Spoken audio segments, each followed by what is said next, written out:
up, Taiwan? I'm Reece Ayers with news from here in Taiwan and around the world. Tensions between Taiwan's two main political parties are heating up over investigations into misconduct in civic-led recall campaigns to oust legislators. A protest led by the Kuomintang against those investigations is now drawing scrutiny. Tiffany Wong has more. Four local leaders of the main opposition Kuomintang now wanted by prosecutors for alleged involvement in signature fraud. It's part of investigations into misconduct in mass recall campaigns in Taiwan. Campaigns sparked by bitter conflict and deadlock in the opposition-controlled legislature. Senior KMT officials, including the party's chair Eric Zhu, called for this protest against the forced potential detention outside the prosecutor's office Thursday night. They say these investigations are unreasonable. Taipei Mayor and KMT member Jiang Wan'an called out what he says is bias for the ruling Democratic Progressive Party within the prosecutor's office. 与其让执政的民进党用不公不义的手段来毁坏台湾，我认为立法院应该推动倒戈。如果赖清德总统因此解散国会，我们就用立法院改选。 对赖清德总统进行一次不信任投票。 On Friday morning, the premier responding to Jiang's calls to oust the cabinet. 发展到今天，人民是否同意是一个重要的议题。至于倒阁，就宪法上而言，行政院是被动的。 A vote of no confidence in the premier would require support from half of the legislature, where opposition parties hold a slight majority. But the legality of Thursday's protest is being called into question, with the Interior Minister calling for an investigation. 我们会把所有的这些跟集会游行法有关，包括是否在禁制区以内，或者是有任何其他的滋扰行为，全部移送由地检署来侦办。 As recall campaigns to oust both KMT and DPP legislators advance, analysts say this political storm has been a long time coming. This confluence, which the KMT returned to power in the legislature, but does not hold the presidency, but also experienced then successive defeats in all these presidential election campaigns, that I think is what led to its attempts to expand legislative powers last year, then to freeze the Supreme Court, and then to then in fact cut the budget so drastically. And so now we're seeing this play out again electorally in terms of recalls.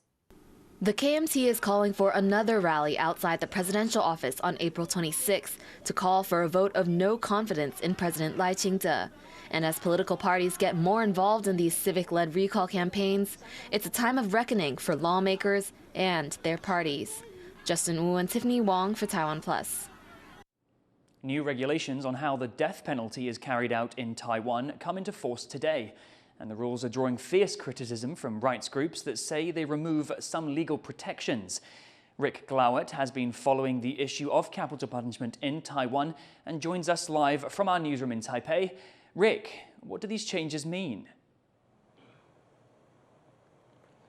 So it's a small but significant tweak from the Ministry of Justice that means that whilst an extraordinary appeal, which is effectively a last resort legal challenge to an execution, is ongoing, a prisoner can still be executed. Previously, whilst an appeal like this was ongoing, an execution could not be carried out. Rights groups, as you said, speaking out against this change, including the Taiwan Association of Human Rights, saying that it puts those prisoners on death row at risk and that executions may now happen faster and that there is a greater chance of a miscarriage of justice.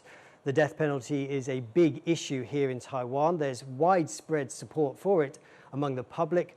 But this change comes after the Constitutional Court was asked to weigh in on the issue last year and actually limited the crimes that could be punished by death. This is the first. There's only been one execution carried out since that ruling, the one and only execution under the current president, who has the final say on executions.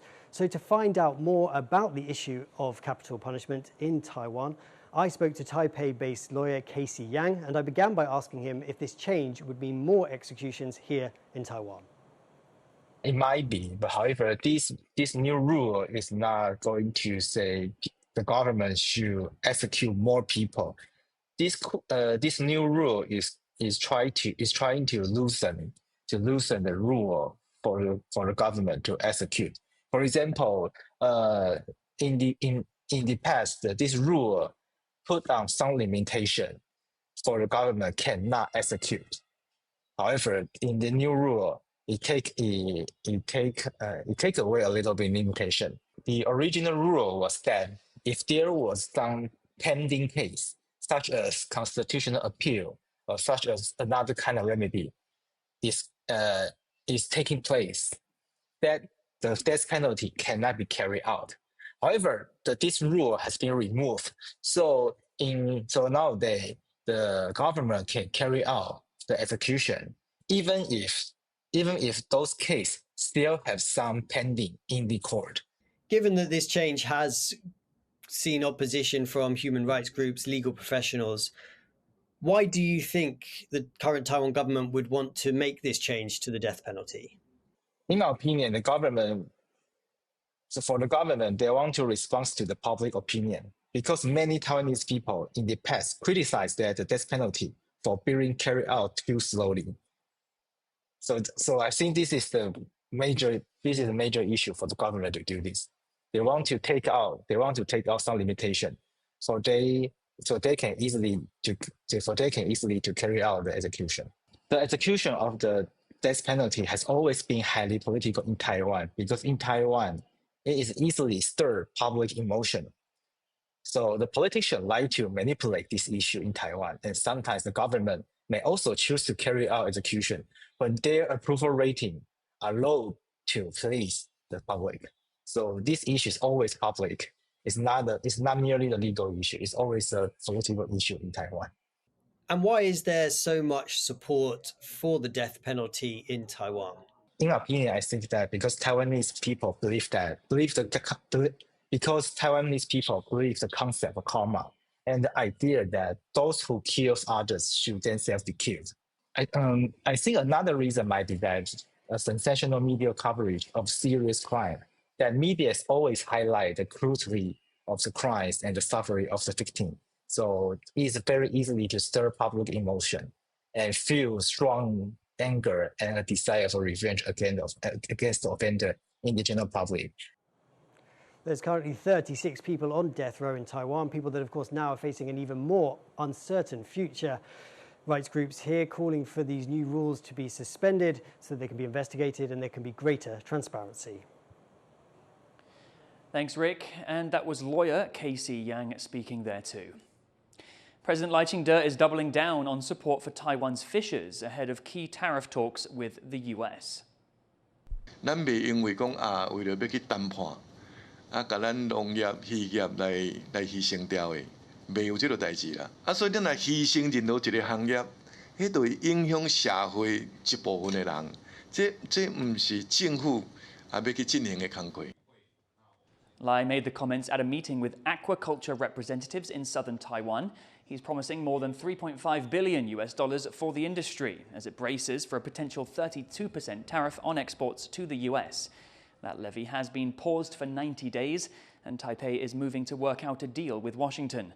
Taiwan sold more than $170 million worth of seafood to the US last year. Donald Trump says the US is in trade talks with China and that Beijing has reached out multiple times.